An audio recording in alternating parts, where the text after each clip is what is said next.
What's up, YouTube? Finding the perfect. Ow, just hit my elbow. Damn. Wasn't that bad, though. Finding the perfect adult cartoon ending. And if you really think about it, adult cartoons don't really be having an ending per se, like a finale, final season. They just straight up end or they get canceled. So I wonder, what examples my man is going to be pulling from. Tunerific Tariq, you know what I'm saying? I also subscribed to his Patreon for a period of time, He has good content there, but guy, always got to support another fellow content creator, especially another fellow black content creator, and he also be revolving his content around, black characters in adult animation, stuff like that. That's not all the only stuff that he be doing. He be talking about other stuff too. So I've subscribed to him for a little bit of a minute now. Makes good shit. Makes valid videos. His consistency needs to get up there. I ain't gonna hold you, but that's just me being a fan, just wanting more content from him. You know what I'm saying? Gotta clean that up. So yeah. Let's get into it. Been stronger.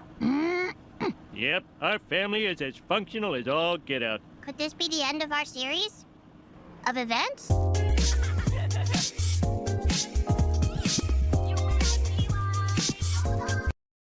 Hold on. Actually. That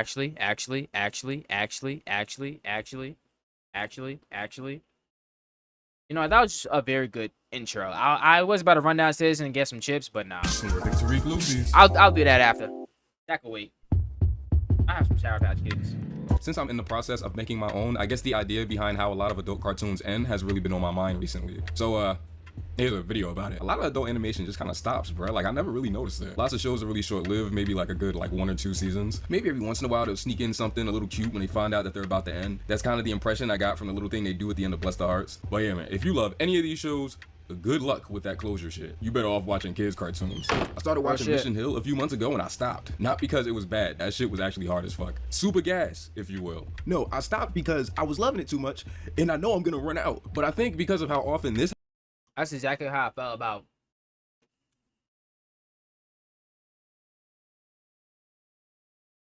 Rick and Morty. So I felt about Rick and Morty, and I also felt that way about, I think, Legend of Korra. I know Legend of Korra gets a whole bunch of hate. So check out my video of me defending Legend of Korra. Went hard. Super hard. So my lawyer shit. But on top of that, though, it's like, when I was hearing that, Rick and Morty were changing the voice actors and stuff like that, I did check out one new episode, but I'm not even gonna hold you. I really just couldn't really get back into it. I really fell off Rick and Morty, son, and that was my favorite show. So in order to save the memories of when the show was at its peak to me, I'm just let me just stop watching this shit. This was completely different from the example he just gave, because he stopped watching the show because of how good it was. And how good it was going to be. He just wanted to slow it down. Do I have a better example? I did say Legend of Korra. But the second season kind of messed me up too. Why even have a show like that? I think I did that with Squid Games because I was messing with the first season of Squid Games so much I never watched the final season. I never watched the final episode. I knew how it ended and stuff like that, I knew how it ended. I didn't spoil myself, but, I ended up watching it with my grandmother and stuff like that. And I ended up watching it with my grandmother. happens is what makes actual adult animated. It's just on my own, I never finished it. And on Attack on Titan, I did the same thing with Attack on Titan.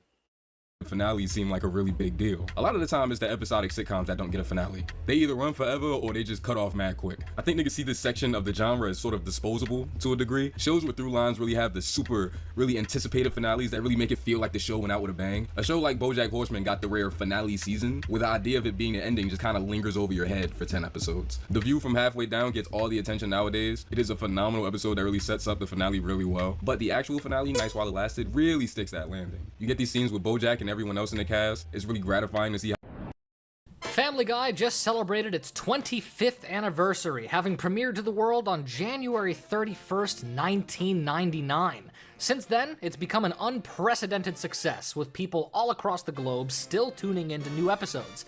Considering the level of success that Family Guy has seen, it's hard to imagine that it was not once, but twice, canceled by Fox. The first time was in August of 2000, just after season 2 concluded. Fox canceled the show, but almost immediately after changed their minds and renewed it for season 3. Season 3 then finished off in February of 2002 when Fox decided to cancel it again, and this time for good. Or so they thought. Fox eventually sold the syndication rights to Cartoon Network, which began airing reruns in April of 2003. It quickly became the network's top-rated show and developed a cult following. On top of that, once the DVDs hit the shelves, they flew off of them just as fast, selling over 400,000 copies in just 1 month. Once the sales surpassed 3 million, Fox took notice and brought the show back from the dead once more. Back by popular demand, Fox proudly announces the return of Family Guy with all... By May 1st, 2005, the 4th season of Family Guy premiered to over 11 million people and continued to satisfy the network with its high ratings. Around that same time, Take-Two Interactive acquired the rights to publish a Family Guy video game, and by October of 2006, it hit the shelves and made absolutely no memorable impact whatsoever. Yeah, nobody talks about this game. In fact, a lot of people probably don't even know it exists. Now, it wasn't all that bad, it's actually an okay game, but when you compare it to something like The Simpsons Hit and Run, which came out only 3 years earlier, it pales in comparison. Terribly sorry. I just had to pee. How far the relationships have come by this point. If I had more time, I go over what this episode did for every character, but like, I don't. I wrote this very late, which is a joke I do a lot. I wonder what that says about me. I need help. I really like this bit with Todd. It's small and it's silly, but it is very him, and just the kind of stupid BoJack Horseman was something that I really wanted to get into. It just never really connected with me. But I've heard so much good things on how good this show really is, but I don't know. It just didn't hit for me. thing that really means something the more you think about it. And I was thinking Maybe I should try again. Maybe I will. Maybe I won't. about my mom. I don't know. I feel like she doesn't really get me, but you know, she's trying. And a couple years ago, I never thought I would have any kind of relationship with her. What changed? I did, or she did, or we are. It's like the song says, you do the hokey pokey and you turn yourself around. You turn yourself around. That's what it's all about. BoJack's conversation with Diane is really great too. The relationship is a huge part of the show, even down to them sitting on the roof together, like that's just a motif. That last shot is such a bold choice. They hang on this shot of them just sitting there, looking at the stars for so long as Mr. Blue plays. A big swing that really makes you feel it. Alright, let me get this shit off the screen before they fuck around and claim this goofy shit. I think one of the strongest adult animated finales is actually Home Movies, an underrated show with an even more underrated finale. It has Brendan and his friends getting negative feedback on their movies at test screenings. One of the things I thought, well, let's start with character. Okay. Wrong! Just got it wrong. I just got it wrong. Nobody likes what they do. They fight while they're trying to put together an ending for a 5-year-old movie, yet they still feel like they should make movies. They have to. It's not because their work will make anyone happy. It's not for any audience or financial gain. It is just because they feel like they have to. I don't think our movies should be watched. All I know is this. We keep coming here after school every single day. We just keep doing it. And then, I don't know, and then we just do it. And I guess it feels like we should just be doing it, I guess. I don't know. Weird. And I always thought this was such a cool thematic way to close out this cartoon. Because that's what creating at this age is. Or was, I don't know. This motherfucker's half my age making double my salary on TikTok. Quit playing. I didn't do this stuff. Real shit. No hate though. You know what I'm saying? Oh wait, hold on. Fix that. Ugh.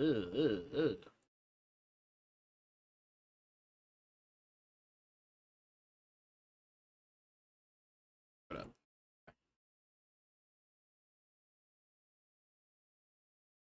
Okay.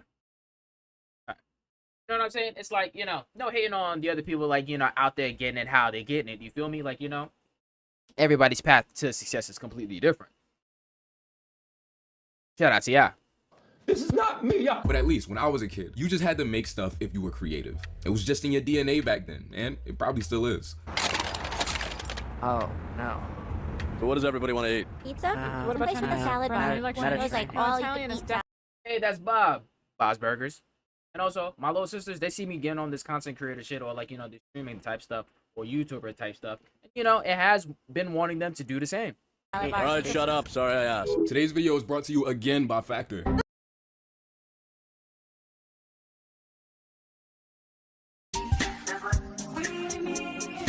A lot of adult cartoons do what I like to call a safe finale. An episode that functions as a normal episode, nothing too out of the ordinary if they get more episodes, but something satisfying enough that it serves as a finale in case they don't. It's a real fine line to walk, and some do it really well. There was a point in time about 10 years ago when everybody thought The Simpsons was gonna end because of like contract stuff, believe it or not. Season 23 is Holidays of Future Past, a Christmas episode with the family like 20 years into the future. How would you like some future sex? Why do you say future? This is now. I never noticed they kind of just gave up on putting years to these future episodes. Good thing, because it is 2024 and I am still waiting for the British to save our asses in World War III. That's true. I think it's a really cute episode. Wouldn't have been the greatest finale in the world. It's definitely not as good as some of the stuff they would go on to do 10 years later, like Pixelated and Afraid or something. But I think, for what it's worth, it's a nice shot. Opening the show on present day Christmas and ending it on future Christmas would have been a really nice bow to tie on top of this thing.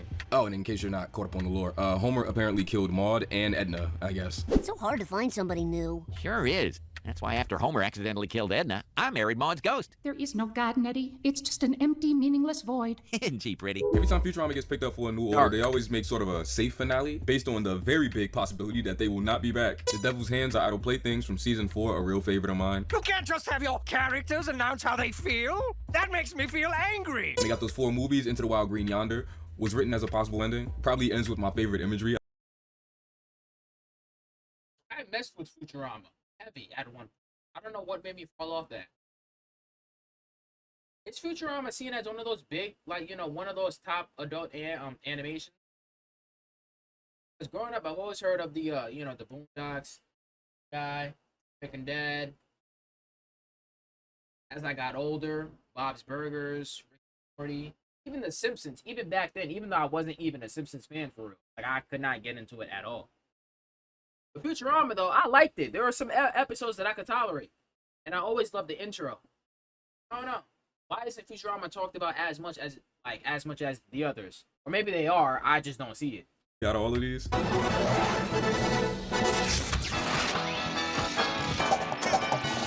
They died. I think. I don't know. I can't remember season 6 anymore. Overclockwise was in the middle of the Comedy Central run. It's probably the one I think about the least out of all of these, but the moment with Fry and Leela reading their futures while reacting is very sweet. And there's Meanwhile from the end of that run, which was actually the finale for 10 years. But then they came back and cucked Hermes. I went back and forth for years about how I felt about Meanwhile. I think one thing that I always thought was really cool about Devil's Hands was that it was kind of just an episode. It had a big climax and an ending line that's a little on the nose if you knew this was the last episode. Please don't stop playing, Fry. I want to hear how it ends. Ah, fuck you, that's so good though. But Meanwhile, with this heavy tone in that last chunk, it always sort of felt like it screamed finale, and I didn't really know how I felt about that. But even if I'm right about that, I don't think that has anything to do with the actual quality, because it is a good episode, and the last line in this one is equally as emotionally gratifying as the one from Devil's Hands. You mean we'll all get to live our lives over? I hate it when randomly, and I mean randomly,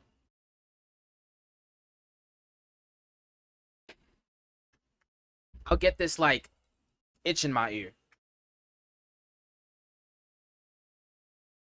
And I have no idea if it's the wax or something like that. Who here uses Q-tips? I definitely don't. This is what I use for my ears. I'm not gonna lie, because you know, Q-tips, they're not really good for you. They're not good for your ears at all. Yeah. If anything, you're just pushing the wax even more deeper into your ears.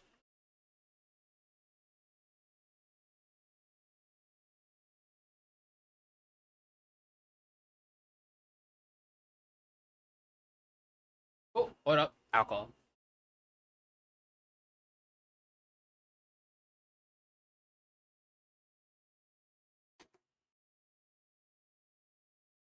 Hey, there are niggas on this side, you know what I'm saying? It's like every time when I get like this funny itch in my ear, like I don't know if it's earwax or something like that, but I just cleaned my ears like the other day. Like I don't clean my ears every day because you're not really supposed to. That's not really safe for your ears. Not really safe for your ears. But like, I don't know. Here and there, sometimes you just gotta get in there and make sure, you know, everything is Gucci. Because one thing that I used to hate was always, like, you know, when my man's or a friend at school or something like that will, like, have you listening to some new shit, passes you the AirPods or he passes you the headphones, and them shit just covered in wax and hair and stuff like that, ear hair and shit. Like, boy, if you don't get this shit away from my ears, bro.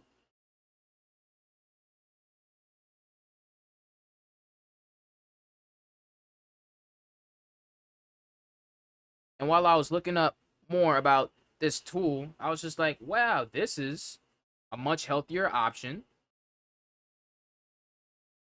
This is a much healthier option than earwax. I said earwax. Freaking cotton swabs. You know what I'm saying? Have good hygiene, people. For real, for real. People out here be too dirty. And then they be wanting to share shit. Like headphones, AirPods, and stuff like that.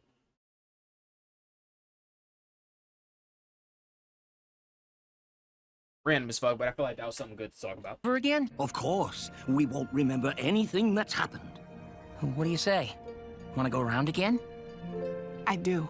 I think the cool thing about Futurama is that no matter where you decide to call it, they all have their own things to appreciate. The heart of the show has always been Fry and his connection to Leela, and all of these make sure to make that a main focus. You do that, and you can never go wrong. Stop!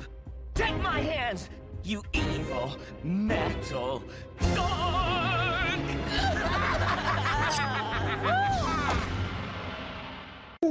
Jesus. King of the Hill, classic ending with To Sirloin with Love. A top 10 episode depending on who you ask, especially if that person is me. The pilot is about Hank's relationship with his son and their disconnect while trying to learn how to love each other. The finale is about Hank and Bobby finding that middle ground.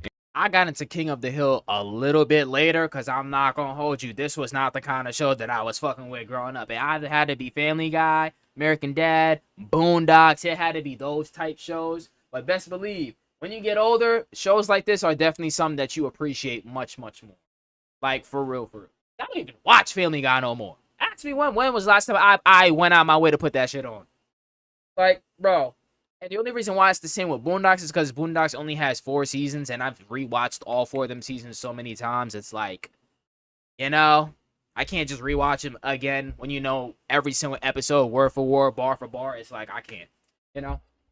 So, yeah, I can't really regain the enjoyment. But shows like King of the Hill, you appreciate them so much more, bro, when you, like, as you get older, bro. Because them, like, bro, King of the Hill is hilarious. And connecting on multiple levels that they both Same thing with Bob's Burgers, too. Bob's Burgers and King of the Hill highly slept on. see the same amount of value in. In the end, Hank reaches out for Bobby's hand for a handshake. Show those, And if you show know those anything about shows this more love character, for real. This was a big deal. This nigga almost not voted because the candidate had a weak handshake. Hank now respects Bobby. He sees him as a man. And while the whole show is him slowly That's the funny shit that I'm talking about. Like, bro, this nigga met his hero, the president. Shook his hand, was like, his handshake was limp. And then you literally hear, like, the dramatic music coming in the background. Like, yo, bro. to that point, this moment right here is when it totally settles in. That boy is right, my nigga, just in his own way.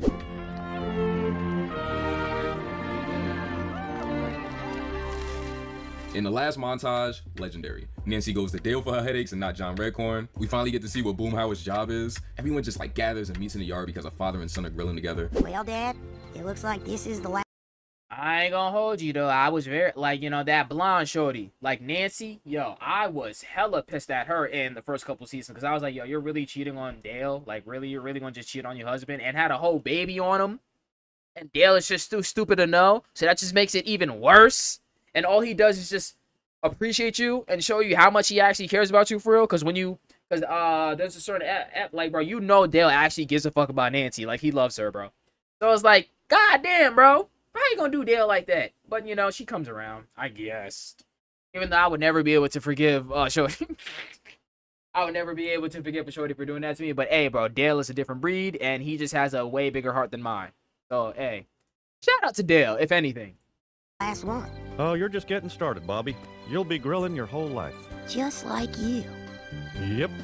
Yep. It looks like this is the last one? Fuck out of here. That shit is so hard. My favorite thing, right, is how the camera pans out to an overview of Arlen, just like how the series starts with a pan in. And yup is both the final word ever said in this entire show and the first word ever said in this entire show. Yep. King of the Hill also has a separate safe finale from a few years before this, Lucky and Luann's wedding. That's why literally every character is there. There was actually a scene that was cut where Hank pretty much says the entire series happened in a year. Boy, I can't believe it was just a year ago that Luann's mama stabbed her daddy with a fork and she moved into our house. What's cool about this one, right, this deleted scene, is that it ends with Hank swatting a mosquito, just like how he does when the show starts too. Stuff like this, right, is the easiest way to emotionally manipulate me. Finale could be dog shit, but do a callback to the pilot, I'm on your dick for life. And it's really those subtleties that you be catching for real. God dang. No pause. And I'm not gonna lie to you, bro, that really shows you like how much the creators put, like, you know, how much love they put into these shows. Like how much love and care they actually put into the animation in each frame of these shows for real. Like that's how you can really tell when the people behind the show actually give a crap. As either nigga is Pride Month. The season finale of the 3rd season of the Boondocks was one that I always kind of felt was a safe series finale too. It's going down. Huey's status as a domestic terrorist was always something that was just kind of happening in the background in the show. This one brings it forward and focuses on what happens when they actually go after Huey. But it is also super fucking stupid. This might be some of the dumbest television I've watched in a while, and I mean that as a good thing. I remember when these shits first Had like 3 or 4 different wives and girlfriends, and they just all kept on getting kidnapped and killed because of the line of work that he was doing. Crazy. Crazy plot line. came out, man, bitches would be coming up to you like, let me see that iPhone. Let me play with it. Let me stick it up my ass. This is like a parody of 24. This white guy keeps kicking people in the nuts. He got kind of like a vendetta because all his girls keep blowing up. Like, bro, I do not you will never understand this man's pain. But another thing. Throwback of that scene that we just saw. That man getting his balls brutally kicked in by this white man. Yo, I remember seeing that for the first time. Like, bro, my cousins used to love Boondocks, bro. Like, bro, my cousins JJ and Woody. Woody. Like, bro, them niggas loved the Boondocks growing up, and they definitely put me on to Boondocks growing up. I remember we used to be in the living room on the living room computer back at my grandma's house. Literally just rewatching clips of this shit, bro. And I'm not gonna hold you. I remember this shit like it was yesterday. They replayed that same exact clip. I was weak, rolling for hours, bro. Could not breathe. Almost threw up, crying, stomach hurting and cramping. Oh, good times. Good times. Not understand this man's pain. Jesus fucking Christ, that's terrible, Jack. He tied her to a missile? What kind of deranged Wile E. Coyote shit is that? This part where Ruckus is kicking this white man in the nuts is some real series finale shit right here. You know this show was over if he was able to get to this point. Taking something going on throughout the whole show, escalating it and putting the two opposite characters next to each other. That shit was hilarious. What's the password? Eat my ass. Oh, bop, bop, bop, bop. Stomped his nuts out. Clean off. He said, Ruckus, wait. Eat my ass. Da-ding. And that whole sequence was just, yo. For 30 minutes. I think that's a really cool way to end a show like this. And I've always really appreciated this ending beat. This show practically turned itself up to 100 in the 3rd season. All these fights and just like big looking scenes. But this last bit after all the action with Huey, Riley, and Granddad has like this like comic strip quality to it that really brings the show back to its roots. Man, Huey, you were really right this time. You said it was going to happen, and it happened. Imagine all the problems we could avoid if we ever started listening to you. Oh well. I don't think I like the 4th season. I don't think I'm Nah, bro, we have to put this in. Violated him, too. I was given a mission by Jack Flowers, the greatest white man since G.I. Joe. And that mission is to get you out of here safely. Now, what's the password to open the door? Eat my ass. That was the cleanest body suplex I've ever seen, though. Do not make me use enhanced interrogation techniques. Eat my ass.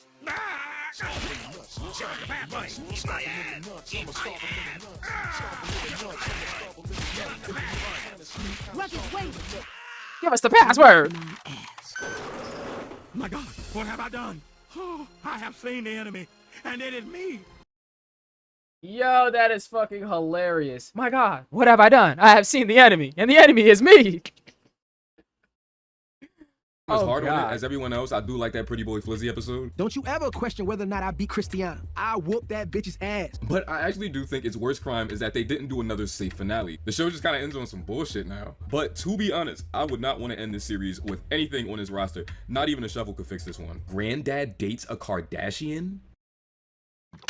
I think that's the thing I'm the most afraid of with that new Futurama and King of the Hill. What if the new finale, whenever that comes, isn't as good because these are admittedly super high bars? In a lot of ways, right, I think a new successful series finale from these shows would justify them coming back in a really big way. But if they don't meet the bar, I don't know, niggas will be mad, I guess. I think in a perfect world, adult animated series get the chance to end on their own terms, even if they're canceled. I'd give a nigga my left rib for a sit down, shut up finale. That should show you how much I value my ribs. I only talked about a few finales this time around. I made this video in like 5 minutes based on finales that I've seen and remembered. There's still a lot I haven't seen, so let me know a few of your favorites in the comments. I just wanted to talk about something that stuck out to me. Look, like I said, dude, kids cartoons get all the damn endings. Join me in How to Die Junior. Fuck them kids, nigga. Anyway, please donate to my pilot.